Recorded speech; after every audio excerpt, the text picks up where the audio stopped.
ओम शांति। रूहानी जज और जिस्मानी जज। रूहानी यानी कि आत्मा के रूप से जो कानून के रखवाले होते हैं वो जज होते हैं, और जिस्मानी यानी कि बॉडी के रूप में जो जज हैं। तो रूहानी जज और जिस्मानी जज सदा सफलता मूर्त बनाने वाले, शक्तियों से संपन्न कर मास्टर सर्वशक्तिवान बनाने वाले, सर्व धारणाएं करा के धारणा मूर्त बनाने वाले सुप्रीम जस्टिस प्यारे बाबा बोले, अपने को जस्टिस समझते हो? क्या अपने आप को और सर्व आत्माओं को जज कर सकते हो? वो जस्टिस तो सिर्फ बोल और कर्म को ही जज करते हैं। जो नॉर्मल जज होते हैं वो हमारे कर्म और बोल को जज करते हैं, लेकिन आप तो संकल्प को भी जज कर सकते हैं। यानी कि जो जिसके मन में जो विचार उठ रहा है वो अंदर क्या है और बाहर क्या है, तो अंदर क्या कर रहा है, कैसा सोच रहा है, वो हम जज कर सकते हैं। कौन? हम कौन? आत्मा। आत्मा तभी जज कर सकती है जब रूहानी जज बनेंगे। रूहानी यानी कि आत्मिक रूप से जज करने की शक्ति हमारे अंदर आएगी। वो तभी आएगी जब हमारा मन शांत रहेगा। मन शांत तभी रहेगा जब अपने आत्मा के गुणों में रहेंगे। हमारे आत्मा के गुण हैं शांत, शक्तिशाली, पवित्रता, ज्ञान, आनंद, प्रेम, सुख और खुशी। ये आत्मा के प्राकृतिक गुण हैं, वास्तविक गुण हैं। इन गुणों में रहेंगे, अगर सारी चीज़ें शांत सेटल डाउन रहेंगी तो दूसरे आत्मा के अंदर जो खटपिट चल रही है, जो किटपिट चल रही है, वो साफ में सुनाई देगी और दिखाई देगी।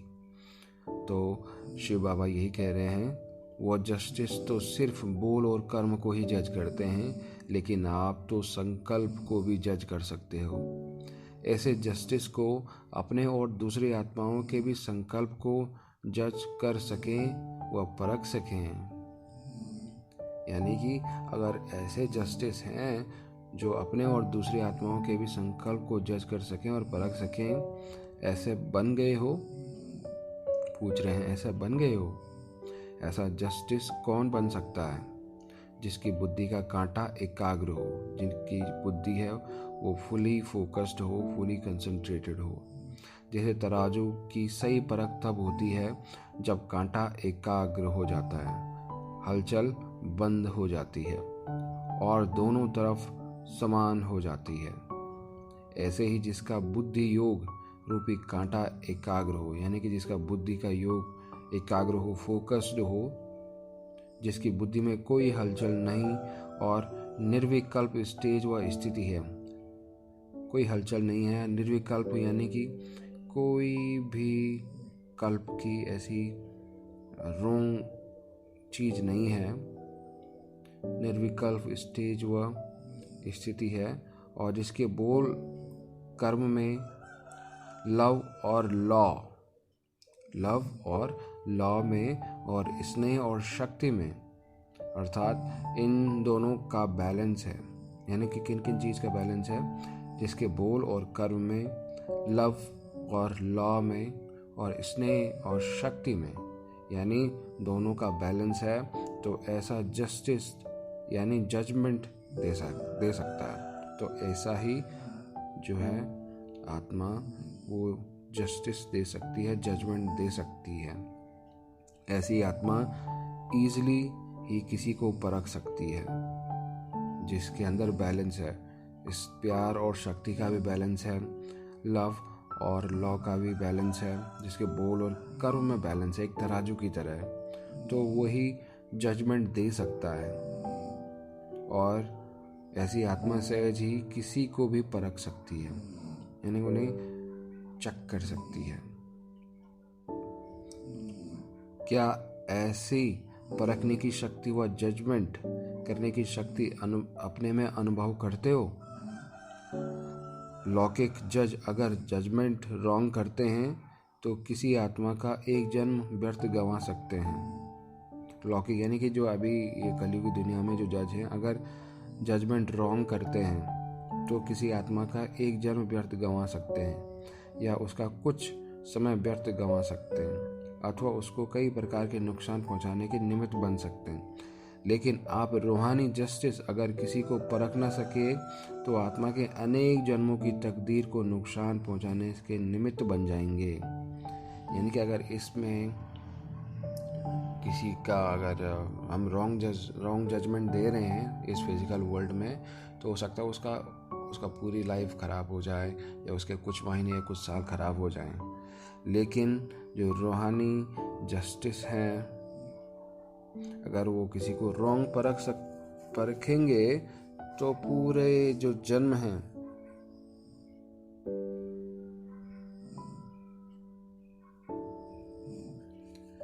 यानी कि अगर हम उसे रॉन्ग जज करते हैं अथवा उसे कई प्रकार के नुकसान पहुंचाने के निमित्त बन सकते हैं। निमित्त यानी कि कारण, एक माध्यम बनना, एक मीडियम बनना, उसे कई प्रकार के नुकसान पहुंचाने के निमित्त बन सकते हैं। लेकिन आप रूहानी जस्टिस अगर किसी को परख न सके तो आत्मा के अनेक जन्मों की तकदीर को नुकसान पहुंचाने के निमित्त बन जाएंगे। क्या अपने ऊपर ऐसी जिम्मेवारी महसूस करते हो? जब आप लोग सर्व आत्माओं के कल्याण के निमित्त बनते हो, यानी कि बाबा देखो परमात्मा क्या कह रहे हैं, क्या अपने ऊपर ऐसी जिम्मेवारी महसूस करते हो? यानी कि बाबा ने ये जिम्मेदारी हमें दी है कि तुम्हें लोगों का कल्याण करना है। जो अज्ञानी आत्माएं हैं, जो अज्ञान की नींद में सो रखी हैं, जो इस कलयुगी के मोह माया में फंस चुके हैं, उनको जगाना है। ये जिम्मेवारी हमें दी है और ऐसी जिम्मेवारी दी है, कहीं ना कहीं हमारे अंदर वो शक्ति है। तो अपने आप को पहचानो, हम कौन हैं यार। तो क्या अपने ऊपर ऐसी जिम्मेवारी महसूस करते हो? जब आप लोग सर्व आत्माओं के कल्याण के निमित्त बनते हो, अनेक आत्माओं का बाप से मिलन मनाने के निमित्त बनते हो, तो ऐसी आत्माओं को अपने ऊपर कितनी बड़ी जिम्मेवारी महसूस करनी चाहिए। यदि कोई तड़पती हुई प्यासी आत्मा आपके सामने आए, उनकी तड़प या प्यास को समाप्त कर उसकी प्यास मिटाने के निमित्त कौन है? बाप या आप? आप तो बैकबोन हैं, लेकिन निमित्त शक्ति सेना और पांडव सेना ही है। तो निमित्त बनने वालों के ऊपर इतनी बड़ी जिम्मेवारी है जो किसी भी आत्मा को किसी भी बात से या किसी प्रॉपर्टी से भी वंचित नहीं कर सकते। क्या ऐसे सर्व के महादानी और वरदानी बने हो? यानी कि किसी भी तरीके से कोई भी आत्मा आपके सामने कुछ मांगने आए तो हर चीज़ उसे दे सकते हैं, वो दान उसे दे सकते हैं, वो वंचित ना रहे। तो ऐसा देने वाला हम खुद है ना। परमात्मा कह रहे हैं कि कोई भी कुछ मांगने आए आत्मा, तो उसको सर्व दान देने वाले हैं हम। तो वो तभी सर्वदान हम तभी दे सकते हैं जब हमारे पास वो ऑलरेडी हैं। तो परमात्मा यही कह रहे हैं कि तुम्हारे पास वो ऑलरेडी है, और नहीं है तो मेरे से पहले अपने आप को जानो, मुझे जानो, आपका मुझसे क्या संबंध है, ये सारी चीज़ें जानो, मेरे ज्ञान को अपने अंदर लो, शक्ति, साक्षात्कार की शक्ति, ये सारी चीज़ें अपने अंदर लो। उसके बाद तुम्हारी जिम्मेवारी है कि औरों को भी जगाना। तो परमात्मा हमें यही कह रहे हैं, जो निमित्त बनने वालों के ऊपर इतनी बड़ी जिम्मेवारी है, जो किसी भी आत्मा को किसी भी बात से या किसी प्रॉपर्टी से भी वंचित नहीं कर सकते। क्या ऐसे सर्व के महादानी और वरदानी बने हो? क्या एक सेकंड में किसी को परख सकते हो? अगर किसी को आवश्यकता हो शांति की और आप उसको सुख का रास्ता बताओ, परखने की शक्ति कम होने के कारण, तो भी वह संतुष्ट नहीं होगा। अगर किसी को आवश्यकता हो शांति की और आप उसको सुख का रास्ता बताओ, तो भी वह संतुष्ट नहीं होगा। इसलिए हरे की प्राप्ति की इच्छा को परखने वाला ही संपूर्ण और यथार्थ जजमेंट कर सकता है। यानी कि हमें जजमेंट सही तरीके से होना चाहिए, परखने की शक्ति हमारी सही तरीके से होनी चाहिए। अगर किसी को कुछ चाहिए और हम दे कुछ और रहे हैं तो वो सेटिस्फाई नहीं होगा, संतुष्ट नहीं होगा। इसलिए बाबा कह रहे हैं कि परखने की शक्ति सटीक होनी चाहिए। वो सटीक तभी होगी जब हम खुद शांत रहेंगे। इसलिए हर एक की प्राप्ति की इच्छा को परखने वाला ही संपूर्ण और यथार्थ जजमेंट कर सकता है। ऐसी सर्व की इच्छाओं को जानने वाले ही विशेष क्वालिफिकेशन कौन सी होगी? ऐसे सभी की इच्छाओं को जानने वाले की विशेष क्वालिफिकेशन कौन सी होगी कि जिससे बुद्धि रूपी कांटा एकाग्र हो, लव और लॉ का बैलेंस हो। उसके लिए मुख्य विशेष धारणा क्या होगी? सभी ने बताया, बातें तो बहुत अच्छी अच्छी सुनाई। इन सभी का सार हुआ कि स्वयं जो इच्छा मात्रम अविद्या की स्थिति में स्थित होगा, इच्छा मात्रम अविद्या की स्थिति में होगा, वही किसी भी इच्छाओं की पूर्ति कर सकता है। यानी कि अविद्या की इच्छा मात्र भी ना हो, यानी कि अज्ञान की भी इच्छा ना हो। कभी भी ऐसा ना हो कि रहने दो ना, हमेशा ज्ञान की स्थिति में वो रहे। वो तभी रह सकता है जब परमात्मा से हर टाइम उसका कनेक्शन बना हुआ है। और ये इतना ईजी है।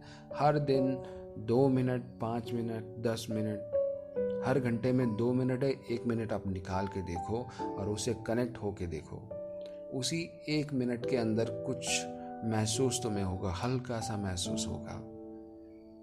जो भी प्रॉब्लम चल रही है उसको बताओ, उसको सरेंडर कर दो सारी चीजें, और खुद तुम हल्के हो जाओ।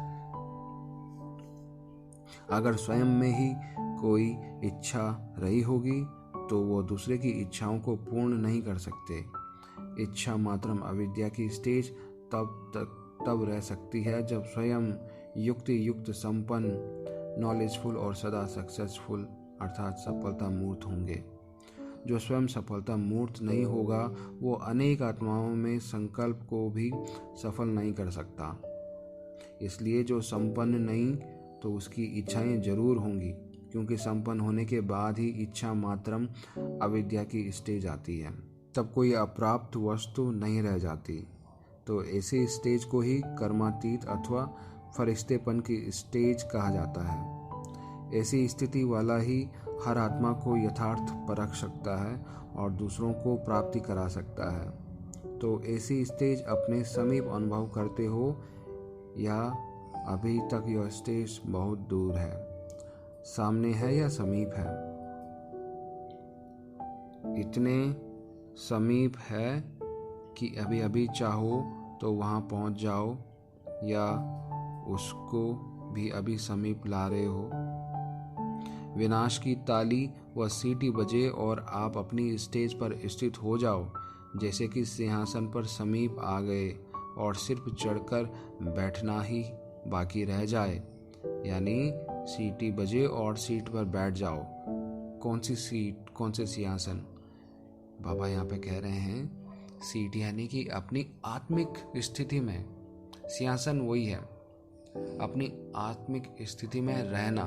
क्योंकि अभी बहुत सारी आत्माएं ऐसी हैं जो अपने बॉडी कॉन्शियसनेस में हैं, यानी कि अपने को बॉडी समझ रहे हैं, अपने को अपना नाम समझ रहे हैं, अपने को अपना जो भी उन्हें एक्वायर्ड किया है, नाम, पोजीशन, सम्मान, वही अपने आप को समझ रहे हैं। जबकि ये सारे लेबल लगे हैं, जैसे बोतल के बाहर से लेबल लगा होता ना कि ये इस चीज़ की बोतल है, ये इस चीज़ की बोतल है, उसके अंदर फिर जो रखते हैं उसका नाम लिखा जाता है।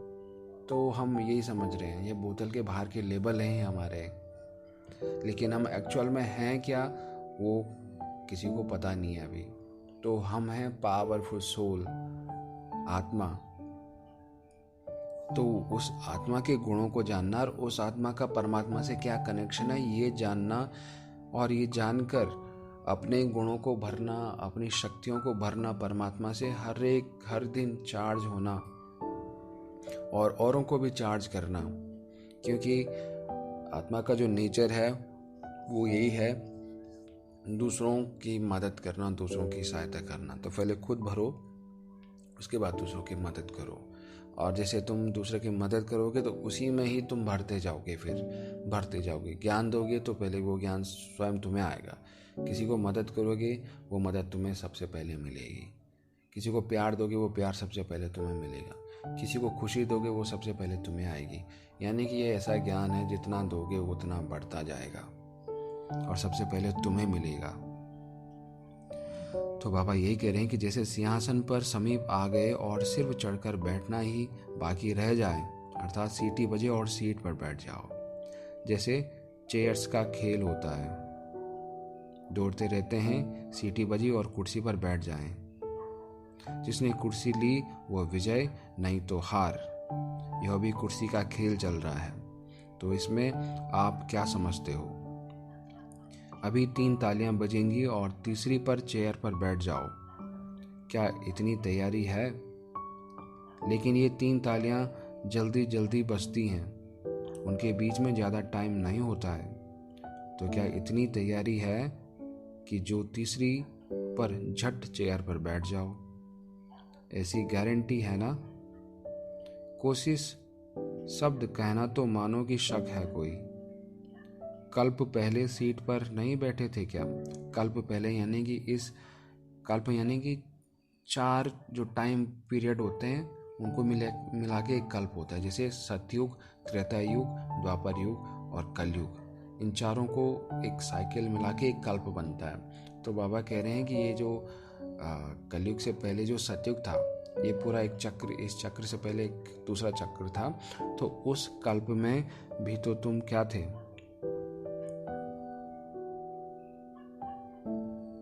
कल्प पहले सीट पर नहीं बैठे थे क्या? कोई ना कोई कुर्सी लेना वो कोई बड़ी बात नहीं है। कोई ना कोई कुर्सी तो प्रजा को भी मिलेगी। जब 16,000 को सीट मिलेगी तो 9 लाख वालों को भी सीट मिलेगी। लेकिन फर्स्ट सीट के लिए सदा अपने को एवर रेडी बनाना पड़े। अगर निमित्त बनने वाले ही सेकंड स्टेज पर पहुंचे तो जिनकी आप निमित्त बनेंगी वो कहाँ तक पहुंचेंगे?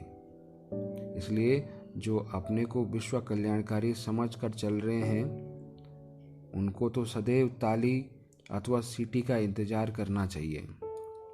इंतजार वो करेगा जिसका पहले से ही अपना इंतजाम हुआ पड़ा होगा। अगर इंतजाम नहीं है तो वह इंतजार नहीं कर सकता। तो पहले से ही इंतजाम करना यह है महारथियों की व महावीरों की निशानी। तो अभी एवर रेडी बनने के लिए अभी से ही अपनी चेकिंग करो। एवर रेडी यानी कि हर समय तैयार। जैसे सारी नॉलेज का रिवाइज कोर्स कर रहे हो, वैसे ही अपनी प्राप्ति व पुरुषार्थ का चार्ट भी शुरू से रिवाइज करके देखो। उसमें मुख्य 4 सब्जेक्ट्स हैं। चारों को सामने रखो और हर सब्जेक्ट्स में पास हो उसको देखो। जैसे 4 सब्जेक्ट्स हैं: ज्ञान, योग, दैवी गुणों की धारणा और ईश्वरीय सेवा। वैसे ही यहाँ 4 संबंध भी हैं। 3 संबंध तो स्पष्ट हैं: सत बाप, सत शिक्षक और सतगुरु। परंतु चौथा शब्द है साजन और सजनी का। यह भी एक विशेष संबंध है। आत्मा परमात्मा का मिलन अर्थात सगाई।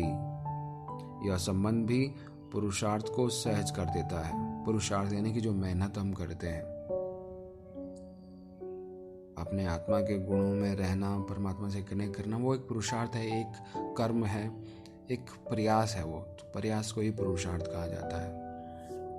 यह संबंध भी पुरुषार्थ को सहज कर देता है। यानी कि आत्मा का परमात्मा से मिलन अगर हो गया तो वो हर एक पुरुषार्थ को, हर एक प्रयास को सफल और इजी कर देता है। जैसे 4 सब्जेक्ट्स हैं, वैसे ही 4 संबंध सामने लाओ और इन 4 संबंधों के आधार से मुख्य 4 धारणाएं हैं। एक तो बाप के संबंध में फरमान वरदार, शिक्षक के संबंध में ईमानदार और गुरु के संबंध में आज्ञाकारी और साजन के संबंध में वफादार। यानी बाप के संबंध में फरमान वरदार, शिक्षक के संबंध में ईमानदार और गुरु के संबंध में आज्ञाकारी और साजन के संबंध में वफादार। तो यह चारों संबंध और 4 विशेष धारणाएं इन सभी को रिवाइज करके देखो। इसके साथ साथ 4 स्लोगन्स भी स्मृति में रखो। स्लोगन्स यानी कि 4 ऐसी लाइंस हैं जो हमेशा हमें अपनी याद में रखनी चाहिए। वो कौन से? बाबा के संबंध में स्लोगन है सन सोज फादर, अर्थात सपूत बन सबूत देना। यानी जो बच्चा होता है वो फादर को शो करता है, वो फादर को दिखाता है। यानी कि जो बच्चे के गुण होते हैं बच्चा ही अपने बाप को दिखाता है। यानी सपूत बन सबूत दिखाना है। सपूत यानी कि बच्चा बन। किसका बच्चा? परमात्मा का, शिव बाबा का बच्चा बन। और उन्हीं के जो गुण हैं वो अगर लोग देखें तो लोग बोले कि हाँ, लोग शिव बाबा परमात्मा को आप में देख सकें, परमात्मा को आप में फील कर सकें, आपकी बातों से, आपके बिहेवियर से, आपके चाल चलन से। तो यही बाबा कह रहे हैं सन सोज फादर, यानी सपूत बन सबूत देना है। शिक्षक के रूप में स्लोगन है जब तक जीना है। बाबा के संबंध में क्या स्लोगन है? सन सोज फादर, यानी सपूत बन सबूत देना है। और शिक्षक के रूप में स्लोगन है जब तक जीना है तब तक पढ़ना है, यानी लास्ट घड़ी तक पढ़ना है। यह लक्ष्य अगर मजबूत है तो फिर सर्व प्राप्तियां स्वतः ही हो जाती हैं। और गुरु के रूप में स्लोगन है जहाँ बिठाए जैसे बिठाए, जो सुनाए जैसे सुनाए, जैसे चलाएं और जैसे सुलाएं, यानी जैसी कि सभी हुक्मी हुक्म चला रहा है।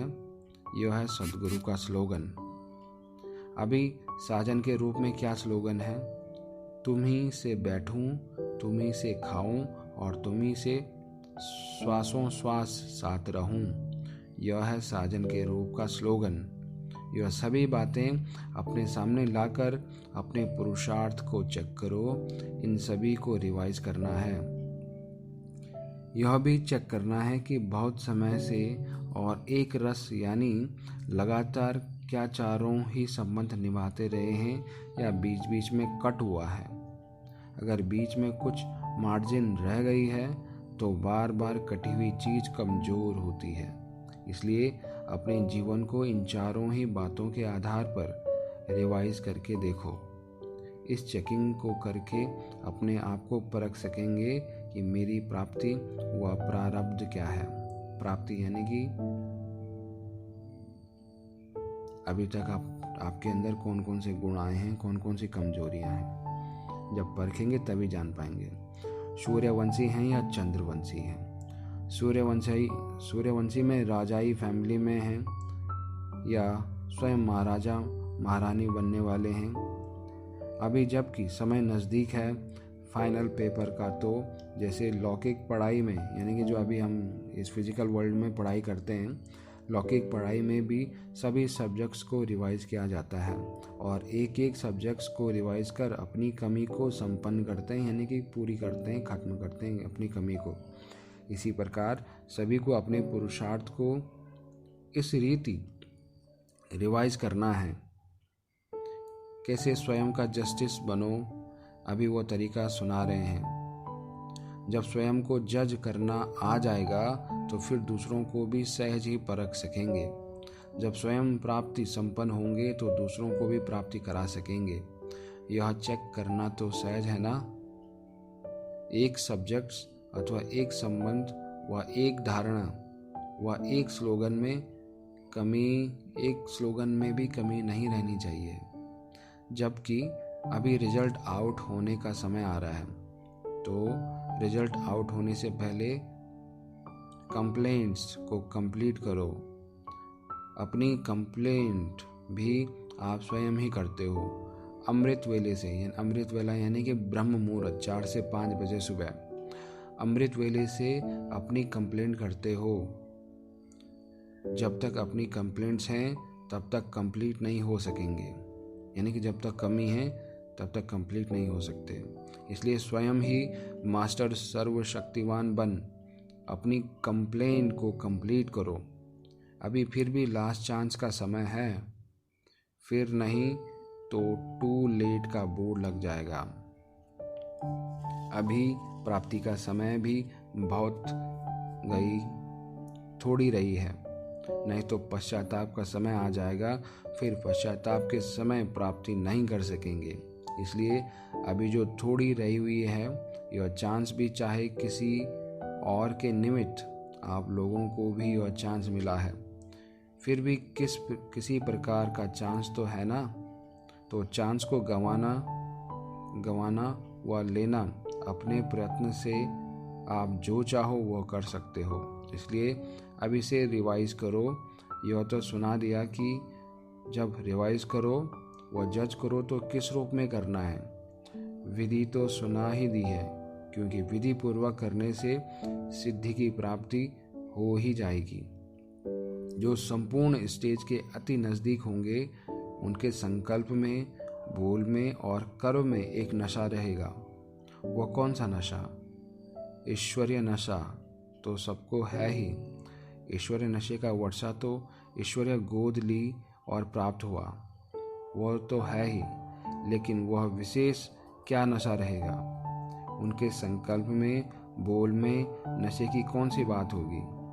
नशा यह होगा कि जो भी कुछ कर रहा हूँ उसमें संपूर्ण सफलता हुई ही पड़ी है, होनी ही है, वह होगी ऐसा नहीं, परंतु हुई ही पड़ी है। संकल्प में भी यह नशा होगा कि मेरे हर संकल्प की सिद्धि हुई ही पड़ी है। कर्म में भी यह नशा होगा कि मेरे हर कर्म यानी कि हर काम में पीछे सफलता मेरी परीक्षाई की तरह है, यानी कि जो भी मैं काम कर रहा हूँ उसमें सफलता मुझे मिलनी है 100%। मेरे बोल की सिद्धि हुई ही पड़ी है, सफलता मेरे पीछे पीछे आने वाली है, सफलता मुझसे अलग हो ही नहीं सकती। ऐसा नशा हर संकल्प में, हर बोल और हर कर्म में जब होता है, तब समझो अति समीप हो। समीप मतलब किसके? अपनी आत्मिक गुणों के और उस परमात्मा के समीप हो। होना तो चाहिए, ला तो ऐसे कहता है, होना तो चाहिए, ला तो ऐसा कहता है, वह कर्म की फिलॉसफी व ज्ञान तो यह कहता है, यह है समीप। अभी इससे जज करो तो अति समीप हैं या सामने हैं। ये 3 स्टेजेस हो गई ना। अच्छा, सभी के अंदर एक संकल्प की हलचल है, वो कौन सी है? तो न मालूम यह मिलन भी कब तक। इस हलचल का रिस्पॉन्स कौन सा है? देखो, पहले भी सुनाया कि प्राप्ति का समय अभी बहुत गया, थोड़ा रहा है, थोड़े का भी थोड़ा है, जबकि प्राप्ति का समय थोड़ा है और कई आत्माएं आने वाली हैं जिनके निमित्त आप लोगों को भी चांस है। ऐसी आत्माओं के प्रति अभी बाप भी बंधन में बंधे हुए हैं। इसलिए जब नए नए रत्न आ रहे हैं, अपना कल्प पहले का हक नंबरवार ले रहे हैं, तो बाप दादा को भी हक देने आना ही पड़ेगा। तो ऐसी हलचल नहीं मचाओ कि न मालूम क्या होना है। लेकिन अव्यक्त मिलन का अव्यक्त रूप से अनुभव कराने के लिए, अव्यक्त यानी कि जब इस फिजिकल चीज़ों से या फिजिकल जो हमारे पास ज्ञान इंद्रियां हैं, कर्म इंद्रियां हैं, इनका यूज़ ना करना पड़े, बिना कहे, बिना बोले, बिना सुने, बिना आँखें खोले उससे कनेक्ट और सारी बातें हो, तो उसे बोलते हैं अव्यक्त स्थिति। वो तब आती है जब अपनी आत्मिक स्थिति में रहते हैं। लेकिन अव्यक्त मिलन का अव्यक्त रूप से अनुभव कराने के लिए बीच बीच में मार्जिन दी जाती है, वह समय दिया जाता है कि जिससे कभी अचानक व्यक्त द्वारा अव्यक्त मिलन का पाठ समाप्त हो तो अव्यक्त स्थिति द्वारा अव्यक्त मिलन का अनुभव कर सको। जब तक बाप की संपूर्ण प्रत्यक्षता नहीं हो जाती, प्रत्यक्षता का मतलब होता है कि संपूर्ण प्राप्ति, और प्रत्यक्षता मतलब कोई दूसरा उसे फील ना कर सके कि इसमें कुछ ना कुछ बात है, तो वो होती है संपूर्ण प्रत्यक्षता। जब तक बाप की संपूर्ण प्रत्यक्षता नहीं हो जाती, तब तक बच्चों और बाप का मिलन तो होना ही है, लेकिन चाहे व्यक्त द्वारा अव्यक्त मिलन और चाहे अव्यक्त स्थिति द्वारा अव्यक्त मिलन, लेकिन मिलना तो अंत तक है ना। इसलिए ऐसा समय आने वाला है कि जिसमें अव्यक्त स्थिति द्वारा अव्यक्त मिलन का अनुभव न होगा, तो बाप के मिलन का, प्राप्ति का और सर्वशक्तियों के वरदान का जो सुंदर मिलन का अनुभव है, उससे वंचित रह जाएंगे। इसलिए यह दोनों मिलन अभी तक तो साथ साथ चल रहे हैं, लेकिन लास्ट स्टेज क्या है? लास्ट स्टेज की तैयारी कराने के लिए बाप को ही समय देना पड़ता है और सिखलाना पड़ता है। अभी समझा क्या होने वाला है? परमात्मा पूछ रहे हैं, अभी समझा क्या होने वाला है? अभी इतने हलचल में नहीं आओ। जब होने वाला होगा तो अव्यक्त स्थिति में स्थित रहने वालों को स्वयं ही आवाज आएगी, टचिंग होगी, सूक्ष्म संकल्प होगा, तार पहुंचेंगे या ट्रंक काल होगा। समझा? जब लाइन क्लियर होगी तभी तो पकड़ सकेंगे। जब अव्यक्त मिलन का अनुभव होगा तब जो पहचानेंगे वह पहुंचेंगे। इसके बीच बीच में यह चांस दे अभ्यास कराते हैं, बाकी घबराने की कोई बात नहीं। समझा? अच्छा, ऐसे सदा सफलता मूर्त, ज्ञान स्वरूप, शक्ति संपन्न, दिव्य धारणा संपन्न, योग युक्त, युक्ति युक्त, संकल्प और कर्म करने वाले, परखने की शक्ति को हर आत्मा के प्रति कर्म में लाने वाले रूहानी जस्टिस श्रेष्ठ आत्माओं को, सदा वरदानी मूर्त आत्माओं को, बाप दादा के नूरे रत्नों को याद, प्यार और नमस्ते। महावाक्यों का सार। स्वयं जो इच्छा मात्रम अविद्या की स्थिति में स्थित होगा, वो ही किसी के इच्छाओं की पूर्ति कर सकता है। इंतजार वह करेगा जिनका पहले से ही अपना इंतजाम हुआ पड़ा है। ओम शांति। Thank you so much.